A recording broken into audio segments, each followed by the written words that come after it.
War in the First World War did not always announce itself with explosions. Sometimes it arrived silently, a low cloud drifting across no man's land. A strange smell in the air. Men rubbed their eyes, thinking it was smoke, until their lungs began to burn. Chemical weapons turned the battlefield into something far worse than bullets and shells. They didn't just kill quickly. They blinded, suffocated, scarred, and haunted soldiers long after the fighting stopped. Gas crept into trenches, soaked into clothes, and followed men back home in damaged lungs and broken nerves. This wasn't a side weapon or a rare experiment. It became a routine. So how did chemical warfare really change the war? And why was it so terrifying that even those who used it came to fear it? Chemical warfare did not begin in World War I. Long before gas clouds rolled across the trenches of Europe, armies were already experimenting with poison as a weapon. As early as 600 BCE, Greek forces poisoned water supplies during sieges, using toxic plants like hellebore to weaken entire cities. In 479 BCE, sulfur fumes were used against defenders at Plataea, forcing enemies out of fortified positions. These were crude methods, but the logic was already clear. Poison could do what weapons could not: bypass walls, armor, and strength. For centuries, this pattern repeated. Smoke was pumped into caves in Algeria in 1845, killing over 1,000 people trapped inside. During the American Civil War, both Union and Confederate forces proposed chemical attacks using chlorine gas and poison-filled shells. Most of these plans were never approved, not because they were impossible, but because many still believed there were limits to acceptable warfare. That belief briefly became law. In 1675, France and Germany signed the Strasbourg Agreement, which banned poisoned weapons. Later, the Hague Conventions of 1899 and 1907 explicitly outlawed poison and gas projectiles. Nearly every major European power agreed. On paper, chemical warfare was condemned as immoral and unnecessary, but treaties are only as strong as the conditions that surround them. When World War I began, those conditions collapsed. By late 1914, industrial armies were locked into trench systems stretching across Europe. Millions were dying, yet front lines barely moved. Traditional weapons failed to break the deadlock. The pressure to find an advantage grew unbearable. Chemical weapons returned, not as ancient tricks, but as modern solutions. In April 1915, chlorine gas was released at Ypres, marking the first large-scale industrial use of poison on a modern battlefield. What followed was not outrage strong enough to stop it, but imitation. Each side claimed retaliation. Scientists were mobilized, factories adapted. New gases were developed, deadlier, quieter, and more complicated to escape. The bans still existed. The promises were still written down. They simply no longer mattered. And once poison became acceptable once again, World War I ensured it would never be small, limited, or rare ever again. On the evening of April 22, 1915, Canadian soldiers holding the line near Ypres, Belgium, heard the usual sounds of war.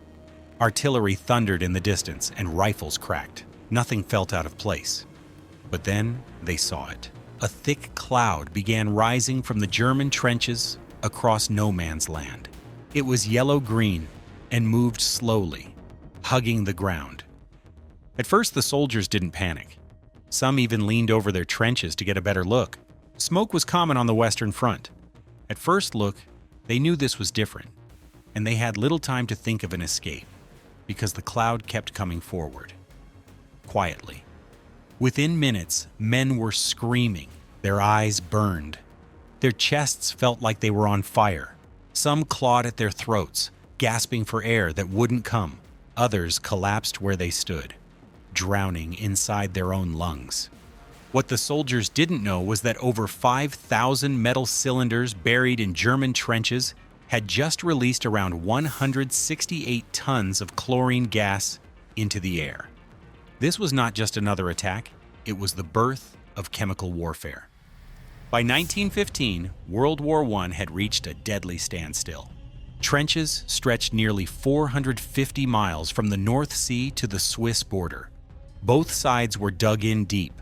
Machine guns, artillery, barbed wire, and mud made attacks almost impossible. Thousands of soldiers could die just to gain a few hundred meters, and often lose it again days later. Germany was in trouble. Its plan to defeat France quickly had failed. Now it was fighting a long war on two fronts, against France and Britain in the west, and Russia in the east. This was precisely what German leaders had wanted to avoid. They needed a way to break the deadlock, and they turned to science. Behind Germany's gas program stood one man more than any other, Fritz Haber. Haber was not a general or a soldier, he was a chemist, and one of the most brilliant minds of his generation. But when war came, Haber believed his science belonged on the battlefield. Haber was fiercely loyal to Germany. He viewed the war as a struggle for national survival and believed that scientists had a duty to serve the state just as soldiers did. He argued that poison gas could be more humane than conventional weapons. This belief drove him forward. In the months leading up to April 1915, Haber helped plan the first large-scale chemical attack in modern history. Nearly 6,000 metal gas cylinders were installed along a 4-mile stretch of the front near Ypres. On the evening of April 22nd, Haber stood nearby and watched as the valves were opened. The attack worked. Haber did not see suffering or panic. He saw confirmation. After Ypres, Haber became the strongest advocate for chemical weapons inside Germany. To the Allies, he became something else entirely, a criminal. After the war, Haber was briefly listed as a war criminal and fled to Switzerland, until his name was quietly removed. He then returned to Germany and continued working in secret to advance chemical weapons, despite treaties banning them. He helped refine mustard gas production and advised other nations, including Russia, on building chemical weapons facilities. Yet Haber's life was full of contradictions. His wife, Clara Immerwahr, was also a chemist and a fierce opponent of chemical warfare. She believed science should serve life, not death. Shortly after the Ypres attack, Clara took her own life using Haber's pistol. Their young son discovered her body. The next day, Haber left for the Eastern Front. The man who believed gas could shorten suffering walked away from his own. In the end, Germany rejected him too. In 1933, the Nazi regime forced him out of public life because he was Jewish. Conversion meant nothing. Broken and displaced, Haber died in Switzerland in 1934. Far from the country he believed he had served. The gas used at Ypres was chlorine. Most people know chlorine by its sharp smell in swimming pools. In tiny amounts, it irritates your eyes and throat. But this was no swimming pool. The chlorine released at Ypres was almost pure. When breathed in, it attacked the lungs directly. The body tried to protect itself by filling the lungs with fluid. Victims didn't choke on it. Their lungs were filled with this gas, causing agony while they were still alive. One British soldier later wrote that the gas looked strange under the clear spring sky. It reached the trench, paused, then spilled in like water over a wall. Men ran. Some fell. Others lay still, gasping silently. French colonial troops broke and ran. A wide gap opened in the Allied line. For a brief moment, Germany had what it wanted, a breakthrough. But German troops hesitated. By the time they advanced, British and Canadian units had rushed in to block the gap. The chance was gone, but the damage was already done. The Allies were utterly unprepared. Some gas weapons had been tested before the war, but nothing on this scale. There were no real gas masks. Soldiers had no clear training. And most of all, they were given no warning. Still, soldiers adapted quickly. Canadian officer George Nasmyth, who had chemistry training, identified chlorine almost immediately. He realized that a wet cloth could reduce its effects. His advice reached command within hours. The next day, orders went out. Soldiers were told to soak handkerchiefs or bandages in water or baking soda and press them over their mouths during gas attacks. It was crude. It was uncomfortable, but it worked well enough to save lives. Behind the lines, Britain moved fast. A special gas defense lab was set up in Saint-Omer, France. Chemists were pulled from across the army. Their job was urgent: protect millions of soldiers before the next attack. Within 1 week, 300,000 cotton gas masks were produced. Within a month, nearly 2 million were issued. These early masks soaked up gas using layers of fabric, but they clogged quickly and were hard to breathe through. New designs followed rapidly. The black veil mask used chemicals to neutralize gas. Then came the smock, which covered the entire head. In just weeks, an entire system of gas defense had been built from almost nothing. And this gas didn't just kill soldiers. It filled hospitals. It drained manpower. And it forced the Allies to strike back. In September 1915, Britain launched its own gas attack at the Battle of Loos. But gas was unpredictable. When the wind shifted, chlorine blew back toward British trenches. Around 2,500 British soldiers became casualties. Official records listed only 7 gas deaths, but many bodies were never recovered. By this point, Germany had already developed something worse, and it came to be known as phosgene. Phosgene was far more deadly than chlorine, up to 10 times more toxic. It was nearly invisible and had only a faint smell, often compared to moldy hay. Many soldiers didn't even realize they had breathed it in. At first, it caused mild coughing. Then, 1 or 2 days later, the lungs filled with fluid. Men died long after leaving the battlefield. In December 1915, near Ypres, Germany released nearly 180 tons of phosgene. Improved helmets saved many lives, but over 1,000 soldiers were still affected. Around 120 people died. Protection improved again with the PH helmet, explicitly designed to block phosgene. However, solid protection didn't arrive until 1916.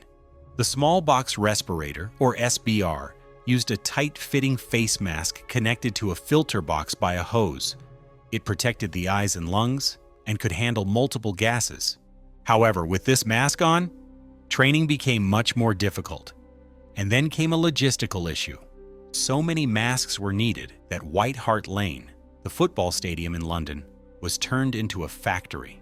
Around 50,000 masks were produced there each day. By war's end, over 16 million respirators had been issued. However, seeing that gas clouds no longer worked, the attackers adopted a new and deadlier tactic. In July 1917, Germany introduced mustard gas. Despite the name, it wasn't really a gas. It was an oily liquid that spread through shells and evaporated slowly. It burned skin, blinded eyes, and destroyed your lungs. Worst of all, it stayed in the ground for weeks. The masks were now only good enough to keep you breathing, not protect your body. Entire areas became deadly even days later. Medics treating victims were often poisoned themselves. In 1918, near Foncvillers, a British battalion was almost destroyed without firing a shot. Out of 513 men, 511 were hospitalized after a mustard gas attack. Most survived, though almost none could fight again. Regardless of how deadly these chemical gases were, they rarely won battles outright.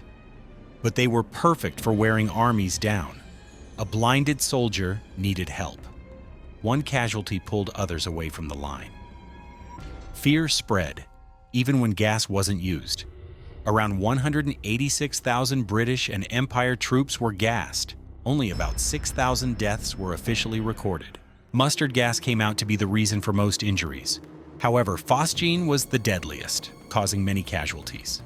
But the real use of this warfare tactic was not to increase the number of dead bodies.